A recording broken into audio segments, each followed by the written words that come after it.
ಹಸಿರು ಕ್ರಾಂತಿಯ ಹರಿಕಾರ, ರಾಷ್ಟ್ರ ನಾಯಕ, ಭಾರತದ ಮಾಜಿ ಉಪ ಪ್ರಧಾನಿ ಇವರ ಹೆಸರಿನಲ್ಲಿ ಬೆಂಗಳೂರಿನಲ್ಲಿ ಅತ್ಯಾಕರ್ಷಕವಾದ ಡಾಕ್ಟರ್ ಬಾಬು ಜಗಜೀವನರಾಂ ಭವನ ಮತ್ತು ಸಂಶೋಧನೆ ತರಬೇತಿ ಕೇಂದ್ರದ ಉದ್ಘಾಟನಾ ಸಮಾರಂಭ. ಸರ್ಕಾರ ಸರ್ವರಿಗೂ ಸುಸ್ವಾಗತ. ಬಾಬು ಜಗಜೀವನರಾಂ ಅವರ ಸುಪುತ್ರಿ ಅವರು ಕೂಡ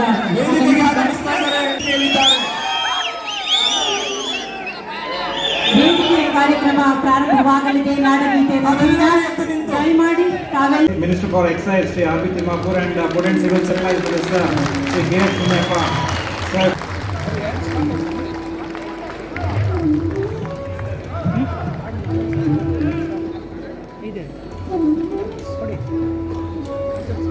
Sanmanya Baba Saheb Ambedkar ಅವರು ಡಾಕ್ಟರ್ ಬಾಬು ಜಗಜೀವನ ಹಸಿರು ಕ್ರಾಂತಿಯ ಹರಿಕಾರನ ಭವನವನ್ನು ಉದ್ಘಾಟನೆ ಮಾಡ್ತಾ ಇದ್ದಾರೆ. ಹಸಿರು ಕ್ರಾಂತಿಯ ಜಗಜೀವನರಾಂ ಭವನದ ಉದ್ಘಾಟನೆ ತಮಟೆ ಬಾರಿಸುವುದರ ಮುಖೇನ, ನಗಾರಿ ಬಾರಿಸುವುದರ ಮುಖೇನ ಉದ್ಘಾಟನೆಯಾಗಿದೆ. ಸನ್ಮಾನ್ಯ ಮುಖ್ಯಮಂತ್ರಿಗಳಾದ ಶ್ರೀ ಸಿದ್ದರಾಮಯ್ಯನವರ ಅಮೃತ ಹಸ್ತದಿಂದ ಡಾಕ್ಟರ್ ಬಾಬು ಜಗಜೀವನರಾಂ ಹಾಗೂ ಶೋಷಕ ಜಗಜೀವನರಾಂ ಸಂಶೋಧನಾ ಸಂಸ್ಥೆ ಅರಿವು ಮೂಡಿಸುವಂತ ಕಾರ್ಯ ದೇಶದಲ್ಲೇ ಅದು ಬೆಂಗಳೂರಿನಲ್ಲಿ ಒಂದು ಐತಿಹಾಸಿಕ ಭವ್ಯವಾದ ಒಂದು ಆಧುನಿಕ ಶೈಲಿಯಲ್ಲಿ 106 ಕೋಟಿ ರೂಪಾಯಿ ವೆಚ್ಚದಲ್ಲಿ ಬಾಬು ಜಗಜೀವನರಾಮರವರ ಭವನವನ್ನು ಮಾನ್ಯ ಮುಖ್ಯಮಂತ್ರಿಗಳಿಂದ ಉದ್ಘಾಟನೆ ಮಾಡಿ ಲೋಕಾರ್ಪಣೆ ಮಾಡಿದ್ದಾರೆ. ಇದೊಂದು ಐತಿಹಾಸಿಕವಾದ ಒಂದು ಹೆಜ್ಜೆ. ಈ ಒಂದು ಕಾರ್ಯಕ್ರಮದಲ್ಲಿ ಬಾಬು ಜಗಜೀವನರಾಮರವರ ಸುಪುತ್ರಿಯಾದಂಥ ಮೀರಾ ಕುಮಾರಿ ಮೇಡಮ್ ಅವರು ಲೋಕಸಭೆ ಮಾಜಿ ಸದಸ್ಯರಾಗಿದ್ದು ಮತ್ತು ಈ ಸಂದರ್ಭದಲ್ಲಿ ಪಾಲ್ಗೊಂಡಿದ್ದು, ಅವ್ರ ಮೊಮ್ಮಗ ಕೂಡ ಪಾಲ್ಗೊಂಡಿದ್ದು ಭಾಳ ಐತಿಹಾಸಿಕ ಕಾರ್ಯಕ್ರಮವಾಗಿದೆ. ಇದೊಂದು ಬಹುದಿನಗಳ ಈ ಸಮುದಾಯಕ್ಕೆ ಬೇಡಿಕೆಯಾಗಿತ್ತು ಮತ್ತು ಎರಡನೇ ಬೇಡಿಕೆ, ಅತಿ ದೊಡ್ಡ ಬೇಡಿಕೆ ಅಂದರೆ ಒಳ ಮೀಸಲಾತಿ ಜಾರಿಗೆ ಆಗಬೇಕನ್ನೋದು ಮತ್ತು ಮೂರನೇ ಬೇಡಿಕೆ ಬಾಬು ಜಗಜೀವನರಾಮರವರಿಗೆ ಭಾರತ ರತ್ನ ಅವಾರ್ಡ್ ಕೊಡಬೇಕನ್ನೋದನ್ನು ನಾವು ಮೊದಲಿಂದಲೂ ಬೇಡಿಕೆ ಆಗ್ತಾ ಇದ್ವಿ.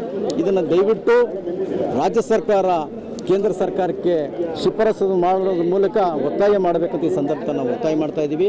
ಈ ಒಂದು ಕಾರ್ಯಕ್ರಮ ಏನು ಬಾಬು ಜಗಜೀವನರಾಮರ ಸಭಾಂಗಣ ಕಾರ್ಯಕ್ರಮವನ್ನು ಎಲ್ಲ ಸರ್ಕಾರಿ ಕಾರ್ಯಕ್ರಮಗಳು ಇಲ್ಲಿ ನಡೀಬೇಕು. ಸಾರ್ವಜನಿಕರು ಕೂಡ ಹೆಚ್ಚಿನ ರೀತಿಯಲ್ಲಿ ಇದನ್ನು ಬಳಕೆ ಮಾಡ್ಕೋಬೇಕು. ಇದು ಯಾವುದೇ ಕಾರಣಕ್ಕೂ ನಿರಂತರವಾಗಿ ವರ್ಷ ಪೂರ್ತಿ ಕಾರ್ಯಕ್ರಮ ನಡೆಯಬೇಕು. ಈ ಸಮುದಾಯದ ಮೇರು ನಾಯಕ ಆದಂಥ ಬಾಬು ಜಗಜೀವನರಾಮರ ಹೆಸರನ್ನು ಅಚ್ಚಳಿ ಉಳಿಯುವಂತೆ ಮಾಡಬೇಕಂತ ಸಂದರ್ಭದಲ್ಲಿ ನಾನು ಸರ್ಕಾರಕ್ಕೆ ಮತ್ತು ಸಾರ್ವಜನಿಕರಲ್ಲಿ ವಿನಂತಿ ಮಾಡ್ತೇನೆ.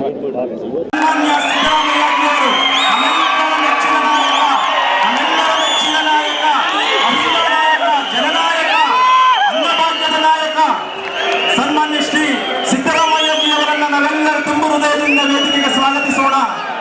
ಹಾಗೆಯೇ ಆಗಮಿಸಿದ್ದಾರೆ ಮಾನ್ಯ ಸಮಾಜ ಕಲ್ಯಾಣ ಇಲಾಖೆಯ ಸಚಿವರು, ಕರ್ನಾಟಕ ಸರ್ಕಾರ, ಶ್ರೀಮತಿ ಮೀರಾ ಕುಮಾರಿ ಅವರು, ಲೋಕಸಭೆಯ ಮಾಜಿ ಸ್ಪೀಕರ್ ಡಾಕ್ಟರ್ ಬಾಬು. ಈ ದಿನ ಏನು ಭಾರಿ ಸಂತೋಷವಾದ ದಿನ. ಯಾಕಂದರೆ ಇವತ್ತು ಕರ್ನಾಟಕ ರಾಜ್ಯದಲ್ಲಿ ಇವತ್ತು ಸುಂದರವಾದ ಏನಿವತ್ತು ಬಾಬಾ ಜಗಜೀವನರಾಂ ಅವರ ಏನಿವತ್ತು ಸ್ಮಾರಕ ಭವನ ಸಂಶೋಧನಾ ಕೇಂದ್ರ ಇವತ್ತು ಇಲ್ಲಿ ಉದ್ಘಾಟನೆ ಆಗ್ತಾಯಿದೆ. ಈ ಮುಂದಿನ ಒಂದು ಪೀಳಿಗೆಗಳಿಗೆ ಇವತ್ತು ಸಮುದಾಯಗಳಿಗೆ ಇವತ್ತು ಯಾವುದೇ ಒಂದು KS ಆಗಲಿ IAS ಆಗಲಿ ಮಾಡೋದಕ್ಕೆ ಒಂದು ತರಬೇತಿ ಕೇಂದ್ರವಾಗಿ ಇವತ್ತು ಆಗಿರೋದಕ್ಕೆ ನಮಗೆ ಭಾರಿ ಸಂತೋಷ ಆಗ್ತಿದೆ. ಇವತ್ತಿನ ದಿನ ಪ್ರತಿಯೊಬ್ಬರು ಇವತ್ತು ಏನು ನಮ್ಮ ಸಮುದಾಯದವರು ಎಲ್ಲರೂ ಇವತ್ತು ಇಲ್ಲಿ ಹೆಚ್ಚಿನ ಸಂಖ್ಯೆಯಲ್ಲಿ ಕೂಡಿ ಇವತ್ತು ಈ ಕಾರ್ಯಕ್ರಮದಲ್ಲಿ ಭಾಗಿಯಾಗಿದ್ದೀವಿ. ಅದೇ ರೀತಿಯಲ್ಲಿ ನಮ್ಮ ದಲಿತ ಸಂಘರ್ಷ ಸೇನೆಯ ಎಲ್ಲ ಕಾರ್ಯಕರ್ತರು, ಮುಖಂಡರು ಎಲ್ಲರೂ ಇವತ್ತು ನಾವು ಇಲ್ಲಿ ಭಾಗಿಯಾಗಿದ್ದೀವಿ. ಇದು ಏನು ನಮ್ಮ ಹಿಂದಿನ ಸಚಿವರಾಗಿರುವಂಥ ಆಂಜನೇಯ ಅವರು ಏನು ಇವತ್ತು ಬುನಾದಿ ಹಾಕಿದರು, ಆ ಬುನಾದಿ ಇವತ್ತು ರಾಜ್ಯದಲ್ಲಿ ಒಂದು ಮಾದರಿಯಾಗಿ ಇವತ್ತು ಬಾಬಾ ಜಗಜೀವನರಾಂ ಅವರ ಭವನ ಒಂದು ಸ್ಮಾರಕ ಇವತ್ತು ಇಲ್ಲಿ ಆಗಿದೆ.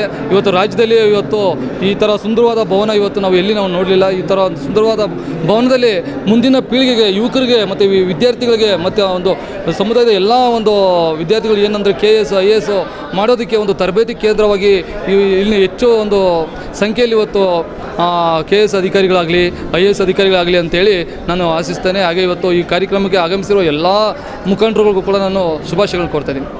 ಇವತ್ತು ಈ ಸುಂದರವಾದ ಭವನ ನಿರ್ಮಾಣ ಆಗೋದಕ್ಕೆ ಬಹಳ ಮುಖ್ಯವಾಗಿ ಮಾನ್ಯ ಮುಖ್ಯಮಂತ್ರಿಗಳು ಸಿದ್ದರಾಮಯ್ಯ ಸರು ಹಾಗೂ ಉಪಮುಖ್ಯಮಂತ್ರಿಗಳು ಮತ್ತು ಸಮಾಜ ಕಲ್ಯಾಣ ಇಲಾಖೆ ಎಸ್ ಸಿ ಮಾದೇವಪ್ಪ ಅವರಿಗೆ ನಾವು ಹೃದಯಪೂರ್ವಕವಾಗಿ ಅವ್ರಿಗೆ ಅಭಿನಂದನೆಗಳು ತಿಳಿಸ್ತಾ ಇದ್ದೀವಿ. ಯಾಕಂದರೆ ಇವತ್ತು ಈ ರಾಜ್ಯದಲ್ಲಿ ಇವತ್ತು ಒಂದು ಸುಂದರವಾದ ಭವನವನ್ನು ನಿರ್ಮಾಣ ಮಾಡೋದಕ್ಕೆ ಇವತ್ತು ಅವರ ಸಹಕಾರ, ಅವರ ಒಂದು ಮಾದರಿಯಾಗಿದ್ದಾರೆ.